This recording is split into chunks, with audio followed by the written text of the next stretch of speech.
Bonjour, bienvenue dans Parlons peu, parlons sexe sur Doctissimo. Aujourd'hui, nous allons parler de l'orgasme et nous allons le conjuguer au féminin. Savez-vous qu'une femme sur 3 a des difficultés à atteindre l'orgasme?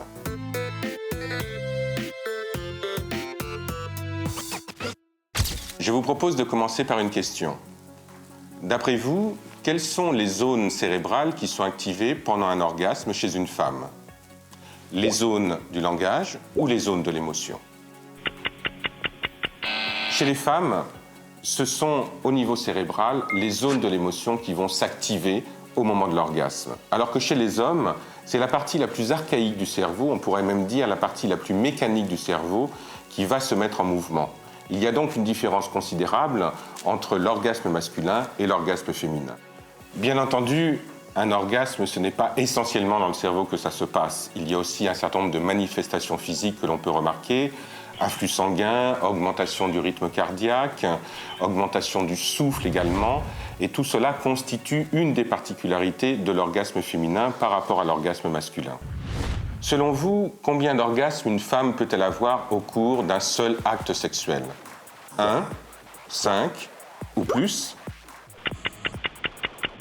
En fait, il n'y a pas de règle. Une femme peut avoir un orgasme au cours d'un rapport sexuel comme elle peut en avoir plusieurs. La femme est potentiellement multi-orgasmique, ce qui veut dire qu'elle peut avoir une multitude d'orgasmes au moment d'un seul rapport sexuel. Mais attention, il ne s'agit pas de placer la femme, comme on l'a fait pendant très longtemps avec l'homme, sous le culte de la performance. Ce qui compte pour une femme, ce n'est pas le nombre d'orgasmes qu'elle a au moment d'une relation sexuelle, mais c'est plutôt, je dirais, la qualité de ces orgasmes. À votre avis, de quoi s'agit-il? Du dessin du petit voisin qui revient de la montagne ou du cycle sexuel féminin? En fait, il s'agit du cycle sexuel féminin, c'est-à-dire de comment se décompose une relation sexuelle pour une femme. Il y a plusieurs phases. La première phase, c'est la courbe ascendante qui correspond au préliminaire. La deuxième phase est appelée phase de plateau, c'est-à-dire c'est tout le moment de la montée orgasmique. Et la troisième phase, c'est la phase de l'orgasme. Cette phase de l'orgasme est accompagnée de plusieurs possibilités orgasmiques.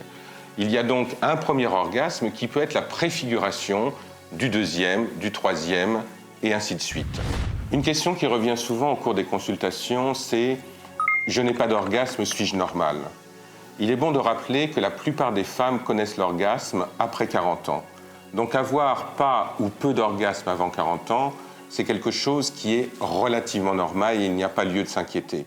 Par contre, lorsqu'une femme, au cours de sa vie sexuelle, ne rencontre jamais l'orgasme, on parle à ce moment-là d'anorgasmie. Cela constitue quasiment 50% des consultations en sexologie. À ce propos, cela me fait penser à une histoire qui est arrivée récemment à une Américaine. Elle souffrait de douleurs dorsales et on lui a mis un implant électronique dans le dos. La stimulation de cet implant a provoqué chez elle des orgasmes multiples, ce qui, bien entendu, n'était pas prévu au départ. Mais des chercheurs se sont penchés sur ce problème et se sont demandé s'il n'y avait pas là, finalement, une solution pour pouvoir régler enfin le problème de l'anorgasmie.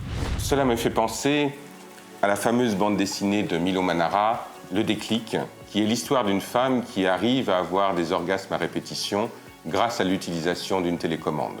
Je rappelle que ce livre n'est pas à mettre entre toutes les mains et qu'il est pour un public essentiellement averti.